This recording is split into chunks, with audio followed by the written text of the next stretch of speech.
Alright fellow Guardians, it has been a crazy first week of the Final Shape expansion, from the new campaign bringing back Cade 6, taking on the Witness, and so much more to explore, unlock, and prep. It has been really overwhelming. This new expansion brings with it not only new areas and story for us to explore, but lots of little changes like Pathfinder, changes to old vendors, new weapons that can be crafted or enhanced. Yes, there are a lot of weapons that can be enhanced, and so many more that we're only scratching the surface. But with the day 1 raid finally done, the 12-player activity unlocked for everyone to try out, and the first episode starting later this week, we here at Direct Gaming wanted to bring you our Final Shape guide, including all the changes, secrets that we personally found, and more. Don't worry, we're going to have the first episode's guide up as well later on in the week. We just have to actually play it, because like I said, by the time you are watching this video, it's probably been out for a day or so. For now, let's explore everything that we can in the Pale Heart and the Final Shape DLC, because oh boy, it's been a doozy. Now, real quickly before we get started going into this guide, we are assuming that you have completed the main campaign and have beaten the Witness. Whether you rated or not, it doesn't matter, but as long as you've completed the main campaign, then you should be good to go. If you haven't had the chance to take on the final boss, by the way, make sure to check out our full breakdown of the legendary campaign Witness boss fight, as we're able to take that guy on no problem. Once that is done, a lot is going to open up for you, and that's what this guide is here for. Now, it can look really overwhelming once the world kind of opens up, but the best thing you can do is basically go at it by your own pace, whether it's simply picking one quest, picking a mission, and completing that before trying to complete something else or try to do multiple things at once. Now, if you're obviously a more experienced player, then you're probably going to be doing this regardless. But for any new or returning players, while it can look overwhelming, simply try to pick one thing, focus on that, and try something else afterwards. It will make things a lot easier. Alright, first thing we gotta look at is actually a brand new Guardian named Micah. Why am I bringing up some random Guardian that we don't even know anything about? Well, because she actually represents all of us in the game, the loot. Yes, this Guardian right here actually provides us with a ton of loot, and they're all craftable weapons, and she gives us free red borders. So why wouldn't I talk about this first? If you happen to talk to your ghost after the final campaign mission, you'll actually notice that the ghost itself is now a vendor, complete with engrams, a level system up to level 16 like strikes and PvP and Gambit beforehand, along with a focus section for armor and new weapons. Oh, and of course that exotic sword mission, Destined Heroes, which by the way, you should absolutely do that real quickly before you even continue the rest of this. There are tons of guides out there and everything. It's not too hard. It's literally run to point A and B, fight some enemies, and you're basically good to go. Now, getting back to the actual weapons themselves, there are two ways you can basically go about this when it comes to trying to get these weapons, because we've already named two people that you need to talk to, your ghost and Micah. So how exactly do you get these weapons? Well, option 1 is to simply explore the Pale Heart, completing things like the Pathfinder challenges, other missions, finding world bosses, and chests, and hopefully you can get lucky. Oh, and I guess doing some lost sectors if you really want to. Option 2, on the other hand, is actually completing missions given to you by said Guardian. As we mentioned before, she will request you to do things like finding ghosts and use of assistance across the entire area, and these are multi-step quests rewarding you with things like red border weapons, strange coins, and many other goodies that you'll definitely want. So you have two ways of trying to farm up these weapons. What's the best way? Well, in my personal opinion, I think doing the missions is actually very helpful. That being said, they can be pretty tedious since they're all basically the same. Many of them require you to go out into the Pale Heart and find a ghost. Then sometimes in that particular area, you might have to go open up some chests, but it can't be any chest. It has to be these special overthrow chests, which we'll get into in a minute here because that's a totally new game mode. Then you're going to have to do things like take your ghost to a particular marker on the map that you can actually heal it, which requires you to take down a bunch of enemies. And then finally, take the ghost back to Micah and receive your red border weapon.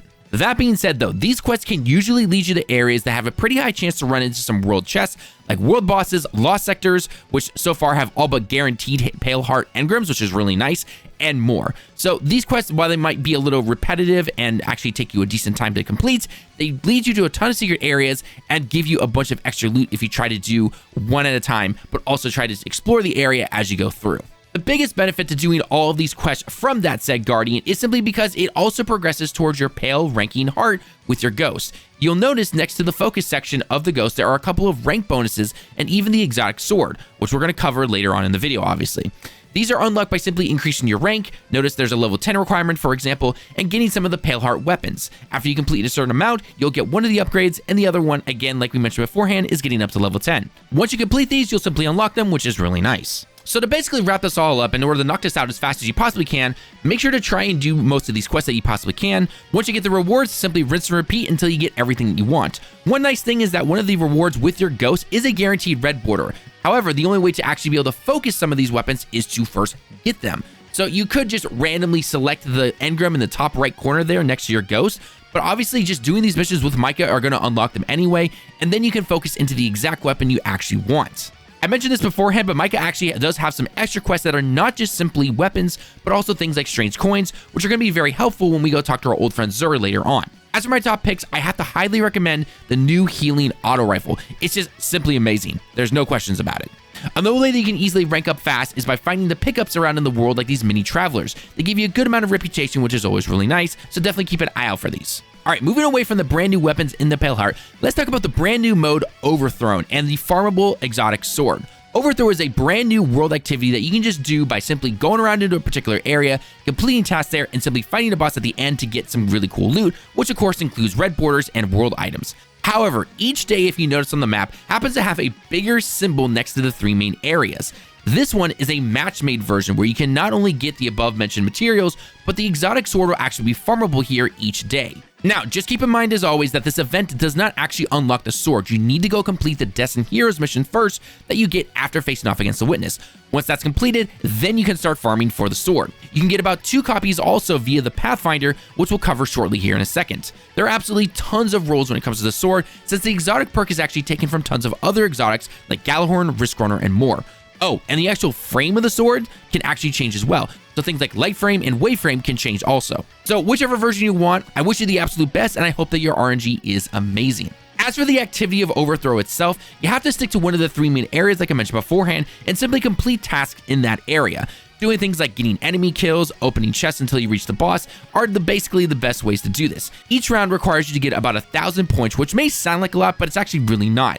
Now, if you simply just go in trying to kill enemies, then yes, that's going to take a long time, since those only give you about 1 to 10 points depending on the type of enemy that you take down. However, if you start to do things like completing the activities in the world, which are very similar to public events in other areas, you're going to get around 200 to 450 points sometimes, depending on what you do. If you happen to jump into the activity with a friend or two, you can easily divide and conquer and complete this super quickly. Once you've completed 3 rounds, get the boss to spawn, take it down, and you're going to get some really good rewards, including that exotic sword if you're in the right area, and even get a chance at some red borders. I've had about a 50-50 chance when it comes to that particular RNG, so it's not bad. It's definitely been worse. Also, a quick side note, to complete one of the new exotic quests as well, you're going to need to actually defeat all the bosses from Overthrow and some of the other areas in there. However, at the time of this recording, one of these bosses seems to be bugged, so we'll keep you updated in the pinned comment down below if things actually change by the time we upload this video or later on. Also, if you happen to remember the quest that we were talking about earlier in terms of getting the red border weapons, one of those steps is actually opening chests in these Overthrow areas. This must be done in the particular area that you found the ghost in and can't be done simply with world chests, however, though.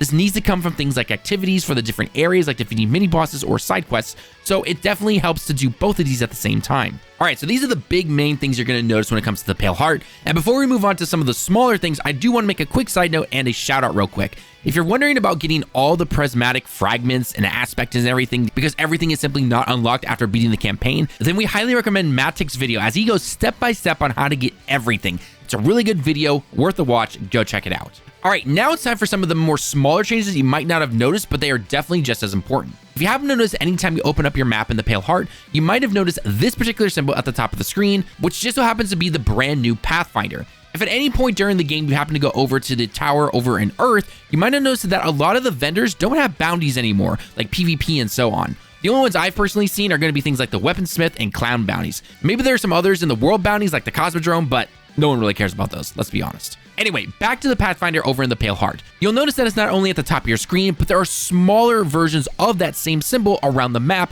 indicating some new missions that you can do to gain some XP, reputation, and more. Some of these tasks include things like eliminate 20 enemies with a scout rifle or complete task A at a certain location. These are essentially going to be our new bounties going forward. Now, you can complete these however you want in any order, but in order to get the prize that you see on the right side there, you need to simply connect the nodes. The good thing is that you'll most likely complete many of these just simply playing the game and connecting a good amount of them. Finally, after you get your rewards at the end of said path, then you can actually go ahead and reset it if you want to try and get some new stuff, or you don't particularly like any of the other quests that you have to do. Now, this particular thing does come with a few extra side notes, so be ready here. When it comes to the individual quests on said Pathfinder, you do not need to complete everything before claiming the rewards at the right side of the screen. This means that you can simply complete one route, grab the rewards, and reset it if you want to. Grabbing the rewards does not auto-reset it, so if you want to complete everything from start to finish, then feel free to go ahead. Also note, if you have unlocked the exotic sword for the first 2 times after completing the Pathfinder, you'll get a random roll of the sword. Finally, the Pathfinder itself will reset every week on Tuesday just like normal. However, after the first 2 times, if you do that before that Tuesday, you will not get any more swords or big rewards after that second time. Afterwards, it basically becomes getting an engram and some other smaller stuff if you've done this 3, 4, or 5 times. Now, I've definitely seen some comments when it comes to doing bounties or doing this, so let me know your thoughts down below in the comments. Do you prefer the Pathfinder or the old bounty system? I'm definitely interested to see. One final note to mention about the Pale Heart is next to the Pathfinder icon that we talked about on the map beforehand called Traveler's Blessings. When you select it, 2 circles are going to appear on the screen with tons of icons that become available. The right side is going to be called the Pale Blessings, and the left side is going to be called Flickering Blessings. You get both of these items from chests in the Pale Heart, though the flickering ones can be found almost anywhere, while the pale ones are usually found in overthrow mode. Once you're able to collect them, you can actually go ahead and activate these to give yourself some bonuses while you're in the Pale Heart, regardless of where you are. However, you can only have one activated on each side at a time, so make sure you pick the exact one that you want. Just keep in mind, however, though, in order to activate the Pale Blessings, aka the ones on the right side, you need to interact with these hands that you'll see around the entire area. After you, of course, you've planted a seed, which, shocker, comes from the mode Overthrow as well. Then once you've planted it and selected whichever bonus you want to get, simply interact with it and you can get the Traveler's Blessing. I mean, hey, that 45-second overshield is definitely really nice. Speaking of the Pathfinder, let's leave the Pale Heart for a while and let's go back into the rest of the game that is Destiny. Now, if you're somebody who doesn't really care about expansions or anything like that, and you want to get into things like your strikes, PvP, and Gambit, well, we've got some changes for you too. As we mentioned beforehand, a lot of the bounty stuff is gone. However, it is replaced by a Pathfinder. So doing things like completing strikes, Gambit, and so on are going to reward you with XP, and then you'll be able to get some kind of rewards at the end of that later on. However, the exotic sword that we mentioned beforehand cannot be farmed here. Instead, you'll be getting things like engrams and strange coins. These strange coins, by the way, that we've mentioned a couple times already by now, will be used at the next big change, which is going to be Xur. Before we get into the Master of Hide and Seek, unless of course you'll watch Fallout's videos where Xur is, then the big change when it comes to your basic strikes, PvP, and Gambit is that when you complete these modes, you get both strange keys and you get engrams for those particular vendors. And they seem to up the amount that you get every single time, so it's definitely worth trying to farm some of these, and then you can go get some of your weapons if you want to try and focus on those. Now, when it comes to Xur, our creepy little friend here, he's not traveling around to different areas anymore. He is now permanently in the tower down where Ikora is. This time, Xur also comes complete with his own progress bar, including exotic engrams, ciphers, which are very important now, weapons, and even exotic catalysts, which is definitely really cool. However, like we said beforehand, you're going to need these things called strange coins, which you can get mostly from just doing your basic strikes, PvP, and so on, but you'll also get them from things like quests from Micah that we mentioned beforehand. It does cost a decent amount, so make sure you save up the ones that you definitely need, and of course, don't forget to grab the exotic cipher every week, as you'll be able to use these exotic ciphers to then take your exotic armor and upgrade them to make them artifice armor, which is definitely really cool. There's no real big secret or anything like that. It simply costs glimmer and exotic cipher, and you basically get a +3 stat to whatever exotic armor that you choose. To finish up on the tower over on Earth and the vendors in general, we have to go over to Rahool. This dude also got a progress bar, shocker, I know, whenever you happen to decipher one of the engrams that you potentially have, whether it be prime engrams or exotic engrams. You can of course still trade stuff in to get things like ascended alloys and more, but this is some extra bonus stuff that you can get. A nice little change that I definitely like is for the new exotics. If you happen to notice, if you beat the legendary campaign, you can select from one of the 2 new exotics in this campaign. However, in past seasons, we weren't able to focus on this particular exotic until the season after. Well now, guess what? We don't have to. We go ahead and decrypt or focus on the brand new armor right away if you want to get a particular role if you happen to like these new exotic armors, which is definitely a plus in my book. And finally, the last thing that we want to cover in this particular guide is enhancing your weapons. You might have noticed that a ton, and I mean a ton of weapons can now be enhanced to give you, well, enhanced perks, similar to the crafted weapons. These range from a lot of weapons like the New World loot, the weapons that we got during the Into the Light campaign, some old raid weapons, and more. In order to enhance your weapons though, you'll first need to activate it, which is going to cost you 3 enhancement cores. From there, you're going to need to raise your weapon level to level 17. You can do this by either getting kills, or if you want to do it the fast way, just simply enhance it just like our crafted weapons. That usually costs some enhancement cores and some glimmer. It's not too crazy. Then from there, it's going to cost you 2 ascended alloys, 6 enhancement prisms, and some glitter to get both the 3rd and the 4th column increased to their max potential. You could cut that in half if you happen to be running low on some materials, but just keep in mind that that is the total that it's going to cost you to get up to level 3. Do note that the raid weapons require Spoils of Conquest to start this process, so keep that in mind if you haven't raided in a while or you're low on those Spoils of Conquest. But hey, free upgrades, right? Who doesn't like free upgrades for your favorite weapons? I'm definitely enjoying it.